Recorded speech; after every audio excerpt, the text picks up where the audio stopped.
Faith. Tate O'Byrne had packed his away in the attic of his mind like an unneeded steamer trunk.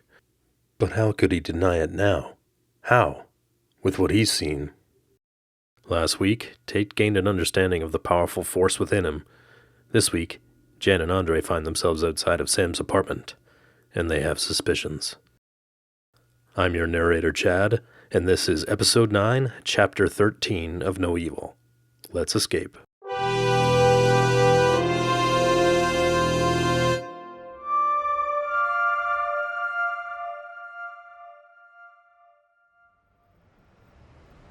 Andre stood looking wide-eyed at Jan as she stared down at her phone, nodding.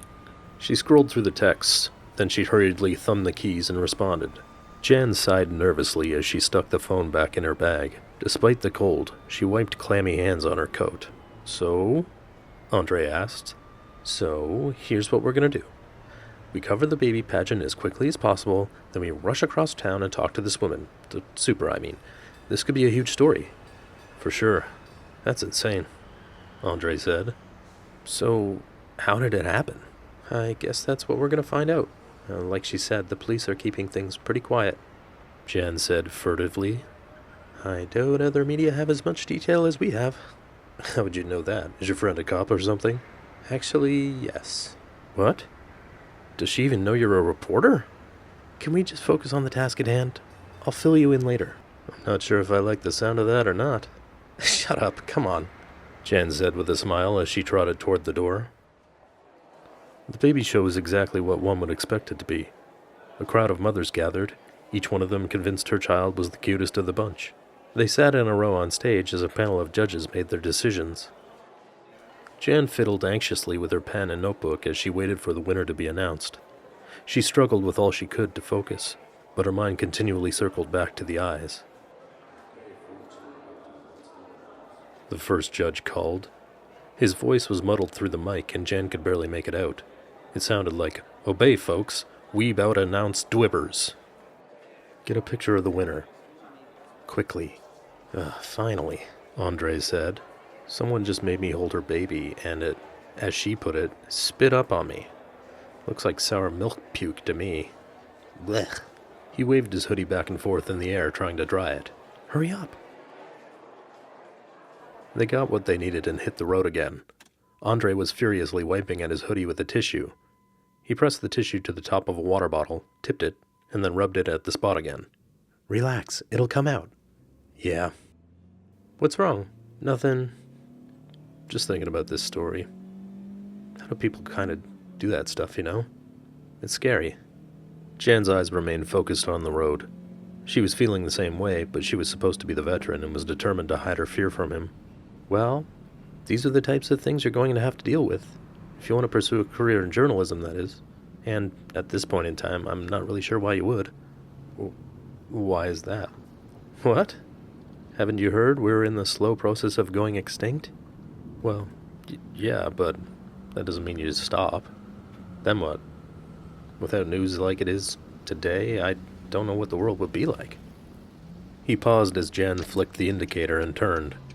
Then he took in a deep breath as if he were gathering energy for a thorough discussion, and held it in. Several silent seconds ticked by, and Jan thought he might actually be struggling with real feelings. Then she turned and saw him with his cheeks all puffed out. Okay, spit it out. Can't so read the news, he said in one sharp breath. God, you're ridiculous. Jan laughed. So, you want to know about my friend the cop? Yes, I do, he said. It's very deep throat of you. This secret source, I mean. Her name's Diane Latchford.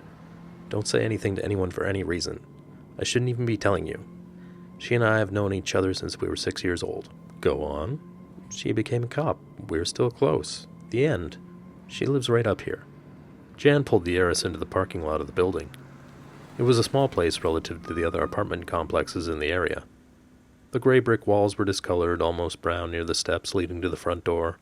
A vine in a small, untended garden crawled nearly to the fifth-floor balcony, and a remnant of police tape fluttered in the wind around the base of it. It was getting close to 5 o'clock, and the sun was giving way to a bleak grayness in the city as clouds rolled in. A gust of wind blew a discarded beer can, mingling with light, fresh snow in circles in the adjacent alley. "I think this is where they filmed The Exorcist," Andre said. "Can you please take this seriously?" The words came out of her more harshly than she intended. Andre seemed caught off guard, and his face went blank. He got out of the car and zipped up his hoodie. From inside the car, Jan watched him stare up at the building for a second. Then he looked at the whitish patch left on his sweater. A smirk formed at the corner of her mouth, but it quickly disappeared. She was nervous, and for reasons she couldn't fully identify, a little scared. Of course, the thought of a violent assault was scary, especially with a potential suspect at large. But there was also the gnawing feeling that something was off. She recalled all the strange, violent cases that had been cropping up seemingly everywhere. The pair walked up the steps. Jan reached in her coat pocket and pulled out her phone. She typed away for a minute before looking up at Andre, who was staring at her. She gave him an apologetic look, but his blank expression hadn't changed. "Sorry I yelled at you. I'm just a little nervous. This is serious." "I get it. I'm serious from here on out," Andre said. They pushed through the first set of doors. Jan tried the second set on the inside and found they were locked. From where she stood, Jan could see the apartment hadn't been updated in years. The foyer was clad in flowery wallpaper that was stained with cigarette smoke. The floors, which she surmised had once been black, were scuffed gray. A trail of muddy, salty footprints led to a pair of elevators across from the entrance. Jan looked to her left and found a panel marked with names. Beside each name was a tarnished brass button. "My friend Diane lives up on the 17th floor, right across from Munson," Jan said, moving her finger across from the L's to the M's. "Did she know anything about him?" "She said she barely ever saw him, but she knew he worked nights." "Any past problems or anything?" "Nothing. The super is an older lady. I've met her a few times. Her name is Mrs. Angelus. She's sweet." "An old lady looks after this entire building?" "Her son does most of the work around the apartment these days. I think she mostly looks after the rent checks and putters around talking to the tenants," Jan said. "Diane told me she was just leaving for work. Mrs. Angelus was already on the floor when the screaming started." "What was she doing on the floor?" "Mrs. Angelus told Diane she was getting ready to vacuum. But she also said, Diane I mean, that Mrs. Angelus didn't have a vacuum with her at the time." "So this little old lady might be responsible? Is that what you're saying?" "No, like I said, she's sweet," Jan said. "But her son is a bit of a perv from what Diane told me. I've experienced it myself on one occasion. Anyway, it's my only lead until I hear back from her." "When is that?" "She said she'd give me an update soon. She and her partner are with Munson at the hospital," Jan said as she pulled out her phone. "But that was a while ago. I'm not sure what's happening now." She checked the phone, but there was no indication she'd missed any call, text, or email. She ran her thumbs over the smooth edges as she tried to calm herself. She'd have to be in full control if she was going to take on such a hard news story, especially following an afternoon of cultivating fluff. "So, what are we doing here?" "We're going to speak to Mrs. Angelus, and we're going to casually find out what her son was up to when this all went down." "Okay, sounds good. Do you think she'd give up her own son like that? I just want to hear the story. We can decide later whether we want to believe it," Jan said. "I'm just emailing Peter to let him know what's up and that we'll be a while."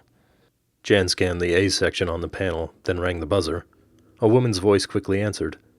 After a short exchange, there was a click, and she opened the door. The elevator was surprisingly fast for an old-looking place, and Jan was thankful. Tight spaces weren't her cup of tea. "You are going to get a shot of Mrs. Angelus outside of Munson's apartment. It's still cordoned off, so we can't get in. But it'll be a good face for the story." "Right." The door to Munson's apartment was indeed blocked off with loose strands of police tape, but they found it partially open. It was 2 doors down from the elevators, and Jan could see where it had been broken open by first responders. It hung on an angle in the frame, and the police had wrapped tape around the knob and across the threshold to keep it from swinging all the way open. A woman in her late 70s was standing outside the door. Jan stepped up first to greet her, followed closely by Andre. The woman had thick, wiry gray hair, and it was collected in a loose bun at the back of her head. She was dressed all in black, and it made the dark circles under her eyes stand out. She looked grave. "Nice to see you again, Mrs. Angelus," Jan said while she extended her hand. The woman took it with both hands and pumped it several times. "It's good to see you again, my dear," she finally said. "This is Andre. He's our intern at the paper. Did you get my email about the photograph?" "Oh, yes. My daughter, Chloe, she helps me work the computer. I'm not sure why you'd want a picture of me. she said, wringing her hands. I hope I don't break your camera. Oh, don't say that, Jan said. Then the woman looked directly into Andre's eyes. He could tell from the redness in hers, and around her nose, that she had been crying. He took the picture quickly, adjusted a few settings, and snapped another. Okay, that's it, Good. Mrs. Angelus said as she wiped her eyes with a tissue. Okay, Mrs. Angelus, thank you for doing this. Is there somewhere we can sit down and talk? Yes, you meet me at my apartment in 5 minutes. She said. I need to clean it up. Oh, Mrs. Angelus, that's not 5 minutes, please. She was already in the elevator and pressing the button to take her back to the ground floor. Well, that was awkward, Andre said. I know. She seems pretty upset. They waited the requested 5 minutes. Jan checked her phone again, but there was no response from Diane. Andre held his camera and flicked back and forth through pictures he'd just taken. Then Andre hit the call button on the elevator. They got to the ground floor and Mrs. Angelus was standing outside her apartment waiting for them. She motioned for them to come in. The already small apartment was cluttered and gave the appearance that Mrs. Angelus never threw anything away. Piles of magazines lined the inside of the doorway. Jan and Andre had to step over boxes of various cleaners, as well as a collection of shower rods, to get to the living room. The room was lined with glass cases, each of them brimming with glass cat figurines. Mrs. Angelus motioned for Jan and Andre to sit on a small couch while she sat in a faded burgundy recliner. A woman who looked to be in her 30s entered the room from the kitchen carrying a teapot and 4 cups. She filled each one and passed them out. This is my daughter, Chloe. She helps around the house. Nice to meet you. I'm Jan and this is Andre. We're reporters with the Chronicle Standard. I know who you are. I've been reading your emails. Oh, well, then you must know all about Mr. Munson.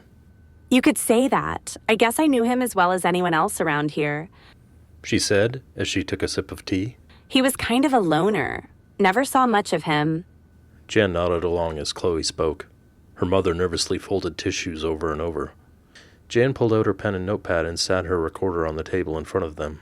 Do you mind? It's just for my own notes. Go ahead. We don't have much to tell you. Chloe said. Can you just take me through the day? What were you doing? Who was around? Did you see anything suspicious, Mrs. Angelus? She didn't see anything. Don't be rude, Chloe. Mrs. Angelus said. Chloe got up angrily and stomped back into the kitchen. She took the teapot with her. Like I told the police, I was getting ready to vacuum. I wanted to check with some of the tenants and see if they would mind. Sam works nights, you know. So you did know him? Well, now and then he would help me carry some boxes out to the trash, or he'd offer to vacuum for me. He's a nice man. It's so sad. She said, wiping away tears with a tissue square. That's awful, Mrs. Angelus. So he wasn't the type of guy you'd expect to hurt himself? I don't know. I hope not. Jan walked over to the crying woman with her arm outstretched. She placed a hand on the woman's shoulder, and the woman nodded in gratitude. She raised one hand to Jan's and patted it. Please call me Natalia, dear. The woman said. She stood and motioned for Jan to take a seat in the rocking chair beside her before sitting back down. Natalia, Jan said. The woman had just a hint of an accent Jan felt was somehow endearing. Chloe came in from the kitchen and brought a platter of assorted cookies and placed it on the table in front of them. She took one and walked back to the kitchen. Andre got off the couch and started to the kitchen after her. Jan gave him a confused look and he raised a finger telling her to give him a minute. Jan turned her focus back to Mrs. Angelus, who was still wiping away tears. So, Mrs. Natalia, how long have you been superintendent here? Jan asked to break the tension. Well, me and my Aaron came here in the late 90s, so close to 30 years, I guess. She said. He was a hard-working man. Mrs. Angelus was rotating the wedding ring around her finger nervously. Her hands were dry and cracked, calloused from years of hard work herself. The ring was clearly old and well-loved. The bottom had been worn so thin it was flattened. Mrs. Angelus looked up at Jan. There were tears forming in her eyes again, and it gave them a glassy appearance. She cleared her throat before continuing. When my husband died, Sam started helping around the building. My son was supposed to help, but I couldn't rely on him. Sam would fix things here and there, deal with problem tenants. I tried to pay him when I could. He is a good man. He wouldn't accept. She said. Mrs. Angelus, Natalia, Sam, did he have anyone visit him? Was there anyone you could think who could have done this to him? No. Sam Munson was a good man. I told you. I heard him screaming. She said, breaking down. Mrs. Angelus's hands, which had been tearing up the folded tissue squares, found a silver crucifix around her neck. She held it with both hands clutched into a fist, her thumbs stroking it. I'm sorry. It was all she could think to say. She sat her notepad down on the coffee table and put a hand on Natalia's knee.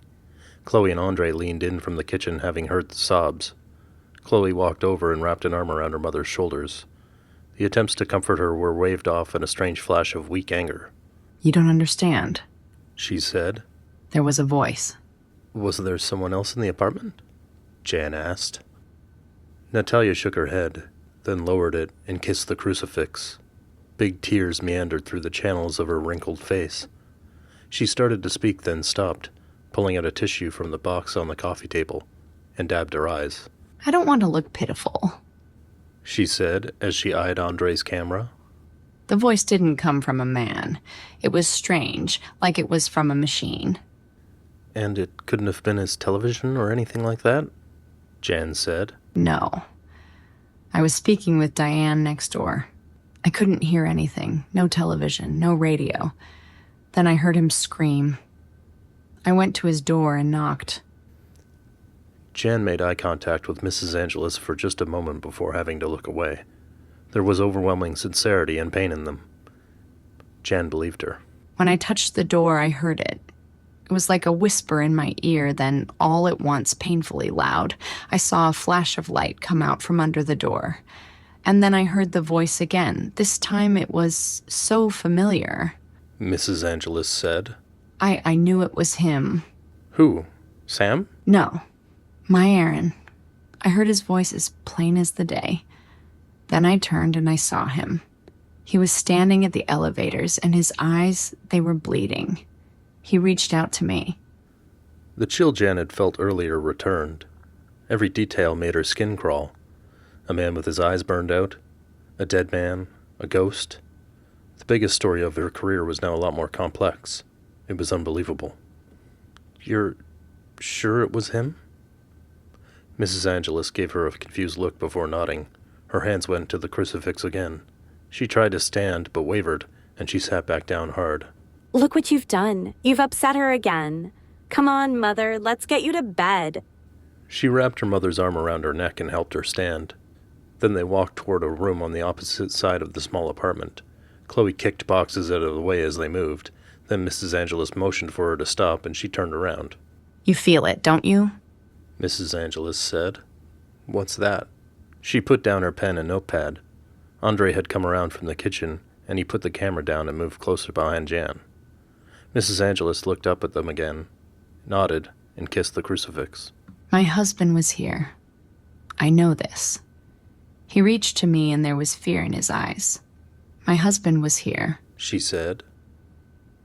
And so was something else. Chloe took her mother to the bedroom and then walked Jan and Andre out. She followed them into the hallway and closed the apartment door behind her. She reached into her pocket and pulled out a single cigarette and a lighter. Then she put the unlit cigarette in her mouth and shook her head angrily at them. Listen. She started, then she wiped away a tear before continuing. She's an old lady. She's sick. What do you mean, sick? She has cancer. She's been refusing treatment. She says she wants to be with Dad. But I've been slipping pain medication into her tea. So you don't really think she saw anything? Andre asked. You saw the look on her face.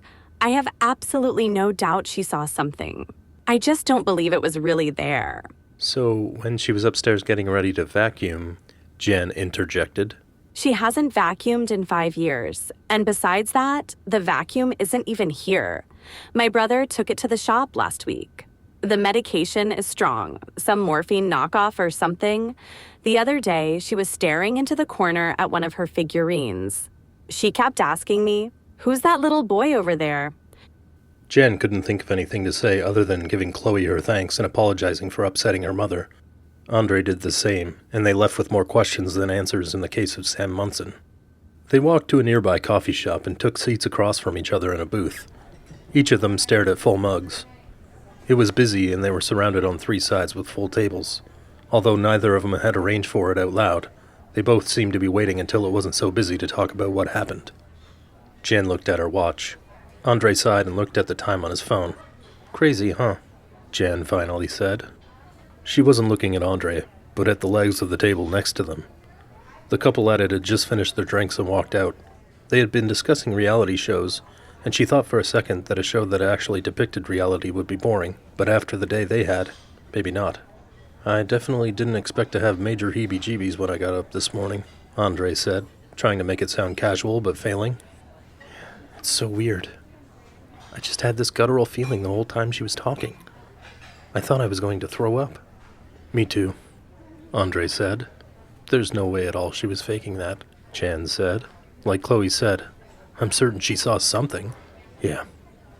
And as far as the brother goes, Chloe told me when we were in the kitchen that he was nowhere near the building when Munson's eyes were, So where was he? How could she verify that? He got picked up for drunk driving the morning of. Spent the rest of the day sleeping it off in a cell, Andre said, as he finally picked up his coffee. Gag. This coffee is cold. It's crazy. I was so willing to believe her. She didn't seem out of it. She didn't seem to be on drugs. She was lucid. Jan was shaking her head, trying to put the pieces together. Talking about it was giving her goosebumps. Heebie-jeebies indeed. Her eyes misted, and her hands shook. She looked at Andre. In the apartment, he'd seen more moved than even she had been. The woman's words seemed to pull him out of himself. She remembered the blank stare he had in his eyes as they left. Now she had it. What do you think she meant by something else, Jan? Andre asked. What? As we were leaving, she said her husband was there. And something else. We didn't ask her what she meant by that. Jan opened her mouth to answer, but really didn't have anything to say. She had no idea what the woman meant, but Jan decided the feeling that they both had now was a good enough answer. It wasn't good. Her answer didn't matter anyway, because Andre started to say what she'd been thinking. That feeling you said you had. I had it before we talked to her. Like something was off, Andre said. I started to feel like vertigo or just dizzy or something. Jan took a sip of coffee. It really was cold. She spat it back into the mug and then waved a waitress over.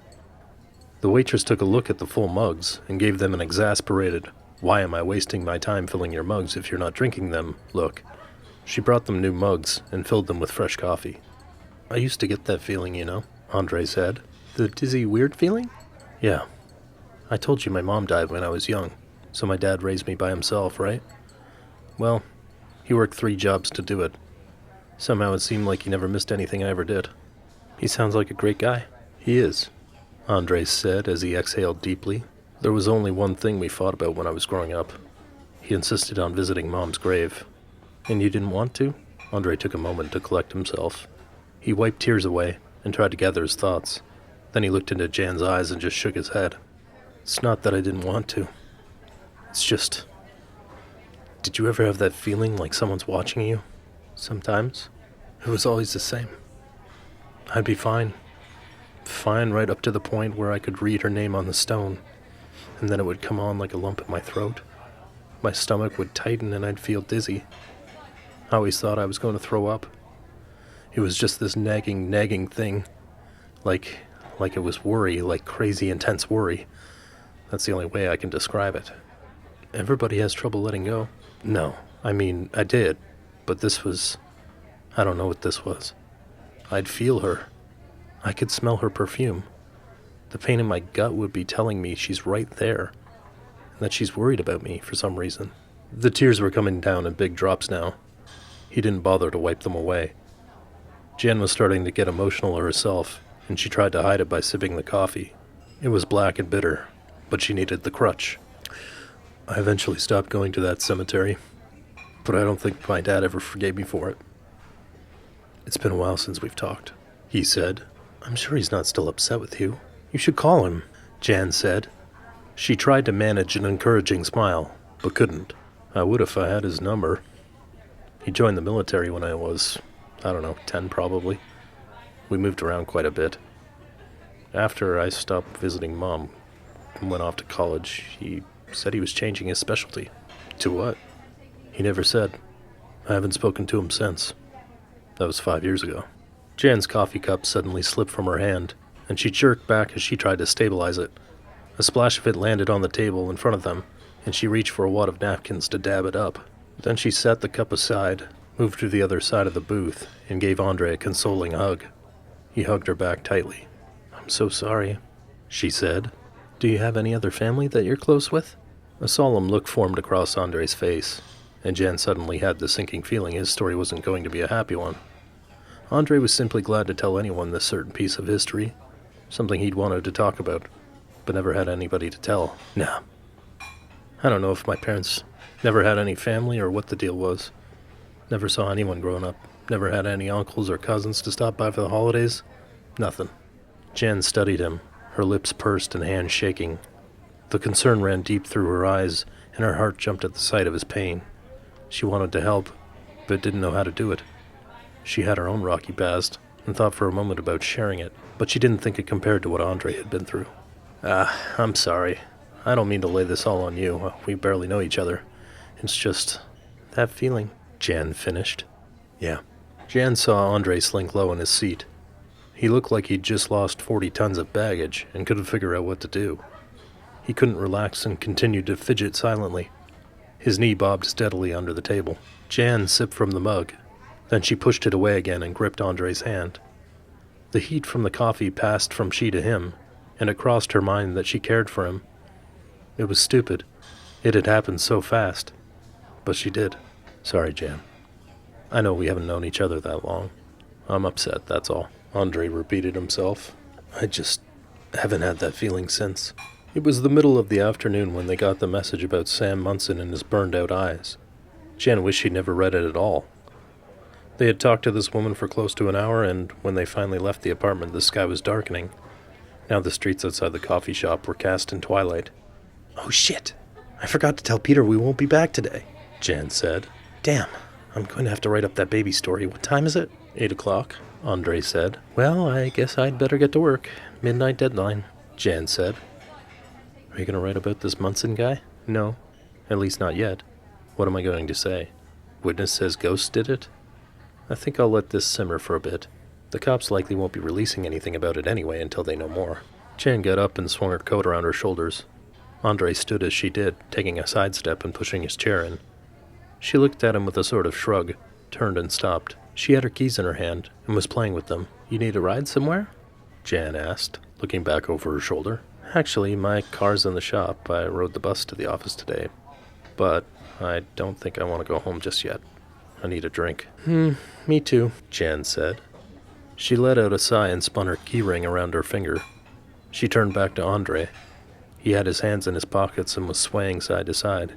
He looked cold? Yes and no, Jan thought. He was shaking, looked cold, but there were beads of sweat on his forehead. He looked like he'd aged 10 years. I have some rye in my apartment. We could both have a glass if you want to help me write the baby story, Jan said. I don't know, he said without looking up at her. He took a deep breath and then tried to shake off this sickening feeling. I guess I don't really have much choice otherwise. I don't see any bus stops around and I don't have any money for a cab. Would you mind? Of course not. Come to my place for a drink, then I'll take you home. She smiled at him the best she could under the circumstances, and he did likewise. Then he mimicked folding a coat over his right arm, before sweeping his left arm out in the direction of the door and bowing a little. After you, milady. Jan laughed, but thought to herself that Andre's actions lacked their usual candor. The pair walked to the door and Jan began to hum a song from The Wizard of Oz. She got the distinct feeling that they were both off to see a wizard. Although, in this version of Oz, the Wicked Witch was a ghost and liked to fry eyeballs still in their sockets. She hoped the wizard, as in the movie, would give her the gift of courage. She needed it to follow this thread. Her mind wandered from Oz, to ghosts, to a sincere old woman with pain in her eyes. Jan thought she'd like to visit Mrs. Angelus again, if only to wish her well and maybe bring her some flowers. The car was still parked outside the building, and she could buzz Mrs. Angelus and apologize properly for disturbing her, but they both seemed hesitant to walk back too quickly toward the source of their unsettling feeling. Eventually they got there. Jan fired up the engine and cranked the heat. The car instantly connected with her phone, and Manfred Mann's Earth Band filled the speakers with Blinded by the Light. Andre started. Don't say it. But let's just get there and finish this baby story, shall we? That's all for episode 9, chapter 13 of No Evil. If you're enjoying the podcast, let us know what you think in the comments. Give us a like, a share, do all the social media things.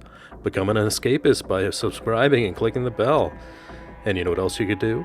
Learn to swing dance through an estranged cousin whose girlfriend likes to eat noodles at a restaurant frequented by the boyfriend of a professional dancer named Tish. Then convince Tish to learn Morse code and tabs so she can teach you a dance, subliminally incepting people with the only thought that matters. Become an escapist today. Thanks for listening, and we'll see you at the next escape.